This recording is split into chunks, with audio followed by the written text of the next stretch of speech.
Hello everybody, I'm Tad and this is Board Games, War Games, and Miniatures. So today, this video is just going to be a little discussion.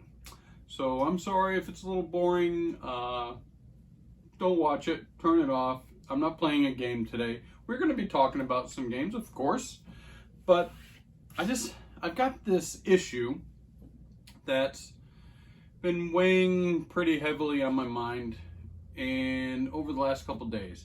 Now I do first want to start off by apologizing. I like to, put out a video once a week. I'm a little behind this week. Work's been tough. As I've alluded to before, I live in Florida. I work outside all day. I work about 10, 12 hours a day. And the heat has really been brutal. If you work out in the heat, please make sure you stay hydrated and, just be safe. It's tough out there right now. And sometimes, unfortunately, I'm sorry, guys. I get home and I'm beat. So I'm a little bit behind on this video. But this issue has been bothering me for a little while. And sometimes I didn't even think, I necessarily wanted to do this video. But I'm going to, because I think it's an issue that might, wear on a lot of people out here in this hobby of ours, this amazing hobby. So again, a little background. As you know, I've talked before, I'm from upstate New York. I started playing war games and role-playing games and stuff in '77. So I was like 12 years old, and my buddies, they had a family with 9 kids. There's 7 kids in my family. That's what they did back in the day, I guess. 5 boys. The oldest brother was in college and started playing these war games in college and role-playing games, and would come home, from college and would want some people to play with. He got his 2 younger brothers to play some games, and I was friends with them. So I got roped in, and that's where my love of this hobby began. So yeah, I've been playing this, playing games since, well, about 45 years now. And it's up and down. Sometimes I play a lot, sometimes not, life, things like that. I was in the military for a while. I was overseas, didn't have a lot of access to games. But why I bring that up was when I was playing in New York, we ended up with probably 20 people that were regular players. We played everything. We played Stratomatic baseball. We each have a team. We played a whole season. Stratomatic baseball, football, hockey, Avalon Hill games, SPI games, role-playing games, Dungeons and Dragons, RuneQuest, everything. Gamma World. Great games. Anyways, we had a lot of people. But as I got older, everybody moved away. We don't play as much. We still get together every once in a while and play maybe every couple years. But geez, back in the day, we played all the time. We even, as a group, would go to Gen Con every other year. And this is back when Gary Gygax started in Wisconsin. We've been going to Gen Con for years. Like I said, about every other year. But that was great. So that established my love for this hobby. Well, fast forward to now. Now I'm older. I have more disposable income. And it's the golden age of board games. Really, there are some amazing games, some amazing, game makers, companies, even Kickstarter is amazing. And now I'm back into it. I have more money. I can do it. But now I live in Florida and I don't live near those friends anymore. I do have some people, some friends in Florida, but we don't live near each other. We're 45 minutes, an hour or more away from each other. We get together very rarely, usually at Dice Tower Con. So 4 beautiful days of gaming. But that's not enough for me. One of the reasons I started this channel, so that I could start playing more games. But what's my problem? My problem is I don't have people to play with. So I've tried to get my family involved. Now, my girlfriend is wonderful. She supports me, so she tries to play games with me every once in a while, but I'll be honest with you, it's not her hobby. It's not her love. You know, she does it because she wants to, you know, do things with me and support me, and that's fine. I do things for her as well. But she really doesn't love these games. I did get her to play some, and I quickly found out that she overall prefers co-op games. She does not want to play any games where you attack each other or try to kill each other or just even try to beat each other, more victory points than the other person. She really doesn't like that conflict. She loves, or well, she will play co-op games with me. And again, she does it not because she loves them, but because she wants to play with me. So every once in a while, I can get her to do that. For a while, I was able to kind of get her daughter and her daughter's fiance to play some games with us. But, I mean, let's be honest. They're in their 20s, young couple. They've got better things to do than to hang out with a couple old fogies on a Friday night or a Saturday night when I'm available really to play and play a game for 2 or 3 hours. They do it very rarely, every once in a while. But I can tell this isn't their thing. This isn't their hobby. This isn't their love. They're doing it again because they love her and support me. And I don't know. I hope I'm not coming across as a jerk or mean-spirited or anything, but I really would like to play with people that want to play, that love it, that enjoy it. Not when I'm looking in their eyes and they're just going through the motions. They really don't care. Sometimes my son moved back down to Florida, and he's near, so sometimes I can rope him into playing. I thought, man, this will be great. I'll be able to play some more games. We played Memoir 44.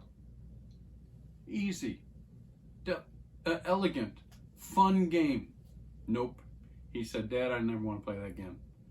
He does not want to play any war games. He has his moral beliefs. He doesn't believe in war and killing people and that. I know, it's a game, but he has no desire to play those games. So sometimes I can get him to play other games, but hey, he's young too. He's 27 or Jesus, what is he, 27? He's a video game player. I never was a video game player, really. He even has a Twitch channel where he plays video games. He's not a board game player, but I went to Dice Tower Con this year, and I said, you know, what am I? Am I resolved to only purchasing co-op games that I can maybe play with my girlfriend? Now, yeah, co-op games are great because if you have a co-op game, you can play solo. Any co-op game you can play solo. Well, except unless you've got a trader. So that's cool. And now a lot of games have AIs built in or bots or whatever so that you can play solo. Oh, I appreciate that. I love that. But I don't want to have the rest of my life playing basically solo games. So what do you do? So when I went to Dice Tower Con, I went to the flea market, I bought some games, and I pretty much bought games that are co-op or can be played solo. But there's games that I've always wanted to play, and they're not co-op games. I bought a couple of them. One of them was Camel Up. Now, I'm thinking, this game, I might be able to get my family to play, right? I can get somebody to play. Now, I played Camel Up originally way back in like 2015. I think it came out in 2014 originally. I played the Z-Man version. Boy, back in the day, I was a Z-Man freak. There was a lot of cool games that came out from Z-Man, and I own a lot of them. I played a lot of them back in the day. But I don't know if you remember the original Camel Up game. A lot of you probably have. I played it. It was fun as hell. Simple race game. Cool mechanism with the camels, getting on top of each other and carrying them around, betting on which ones will win and whatnot. If you remember back the original game, it was, though, it wasn't as beautiful. Look at how beautiful and colorful the graphics are in this new edition. It's great. The old one wasn't so good. It was pretty bland colors, like, you know, desert browns mostly, and the racetrack was square. It was really cool, though. It had this cool mechanism that was a pyramid, but it was made out of cardboard and rubber bands, but it was a cool mechanism to roll the dice. It just didn't hold up very well. It didn't last long. It could get crushed and bent and torn easily. It just didn't last very well. But I loved the game. I thought it was fun. I never got it. I never bought it. First off, because I kind of knew I wouldn't be able to play it with anybody. Then it kind of went out of production, and it was kind of hard to find, or you could find it, but online, and it was just more than I wanted to pay. Well, then I heard the second edition finally came out. This second edition came out in 2018, and now it's done. This is Pretzel Games, and look at it. It's beautiful. The graphics are really nice. Let me show you a little bit of it. I mean, if you got the time watching my video, I can't open the box apparently. All right, check this out. This is the coolest thing. Here's the board. I'm gonna open up the board for you. Bam! Let me get this out of the way for you. Check this out. Look at this. It's got a pop. It's like a pop-up book. It's gorgeous. The colors are pop out. You got this oasis in the desert. The board, the map, you know, that your track that you race on is more oval. It's just a much prettier production of the game, and very vibrant, awesome. So I'm like, yeah, you know what? Maybe I can get my family or somebody to play this game. It's really cool. They did change the colors a little bit. The components are much better made. These are plastic, hard plastic. They added this mechanism with the black and the white camels, and the black and the white camels will go, so you're racing around the track going basically, well, from this angle clockwise, but the black and white camel can be activated, and they go counterclockwise around the track, and they can, if you land on this dude, he could be activated and move you backwards even more. Cool mechanism, awesome addition to the game. I love it. They're beautiful. I mean, come on. They're camels that stack up. They're great, right? And you bet on them. You bet on camels running through the desert. It's fun. It's super fun. But what was the best thing they did was they upgraded that pyramid, that dice rolling mechanism, and now it's plastic. It's great. It's awesome. Works amazing. You just fill it with your dice, different colored dice for the different types of camels, the colors of camels. You put the top on, and it's just shake the dice up, put it down. You got a button here. Push the button, and the dice falls out. Yellow, 2. Red, 2. It's awesome. This is going to stand up. This is going to last longer, and it works amazing. I love it. So, anyways, let's set this back. Get over here. So, I'm thinking in my head, I'm thinking, hey, maybe I can get my family to play this game. It's cute. It looks great. Camels racing. Who's going to hate that, right? I asked my girlfriend if she will play. She says yes. I asked my son, would you like to play? He says, sure, Dad, I'll come over and I'll play. I'll spend some time with you. Being nice, right? Pull this out, set it up, I explain the rules. You bet on them. You can bet on who's going to ultimately win. You can bet on who's ultimately going to lose. You can bet on what's going to happen during the race. And they say, okay. So we start playing. Immediately, my son is like, so basically it depends on the die roll. So there's not really anything you can do about it. You're just guessing. I said, let's play a game. Give it a chance. What you're going to find out is, as the game progresses, you get more information. Now when you start making your bets, you are making informed bets. Now, they don't always work out. It's amazing. Something can come from behind and just get the right dice roll, and yeah, they can win. But you do have some kind of information that you can base your decisions on. We play a game. It doesn't last that long. It gets done, and immediately my son says, can we play again? Hallelujah. Yes. Yes. I look at my girlfriend. Her eyes are gleaming. She's like, that was fun. Let's do that again. We ended up playing 9-10 games of this. And it got better and better. They started seeing that you could make some informed decisions on it. And it was a blast. I think my son ended up winning more games than everybody else at the end and loved it. So, what does Tad do? Tad says, hey, I got him, right? Did y'all have a good time? Yeah, this was awesome. This was fun. This was a fun game. I said, okay, how about we play next week? I've got another game I'd love to play. Been wanting to play forever, for years since it came out. And I think you guys will like it. Again, it's fun, it's easy. And they're like, okay, let's get together next weekend. So this is just this Saturday. And awesome. So, what do I pick? My plan is, you know what?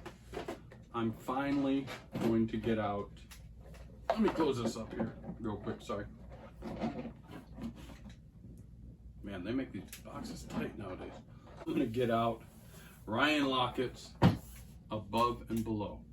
So, all of you probably are familiar with this game. Above and Below by Red Raven Games. Brian Lockett, the designer, great designer. Awesome game. Storytelling, kind of, a worker placement, but with some die rolls and some storytelling. I've been wanting to play this since it came out in 2015. But I knew I wouldn't probably get it to the table. But I bought it at Dice Tower Con for 20 bucks used. But these people, they put the sleeves on all the sleeves. Awesome. I love sleeving my cards. I do it. But they even separated everything in these little like Tupperware containers. There's like 1, 2, 3, 4. There's 8 of them. Got all the different things in them. Great. This is awesome. This is how I trick out my games. This is awesome. So we're gonna play Above and Below. I do a lot of research. I watch a lot of videos, setups, and I kind of, play through it myself so I know what I'm doing. I set the game up. I prepare everything. And I don't know if you played it, you've seen the setup. The problem is with this game, right here, it's a lot. There's a lot of pieces. There's a lot of cards. There's a lot of people. There's your player boards. There's a storybook. There's all these things, mushrooms and fish and all these tokens. And when you set it up, it looks like a lot. It really does. If you're not a gamer that's familiar with it, it could look a little overwhelming, a little daunting. But when I look at it, it looks wonderful. It looks amazing. The rules are simple, easy. We're gonna get through this. They're gonna love it. They're gonna want to play more games. I'm gonna break out some more games. Yeah.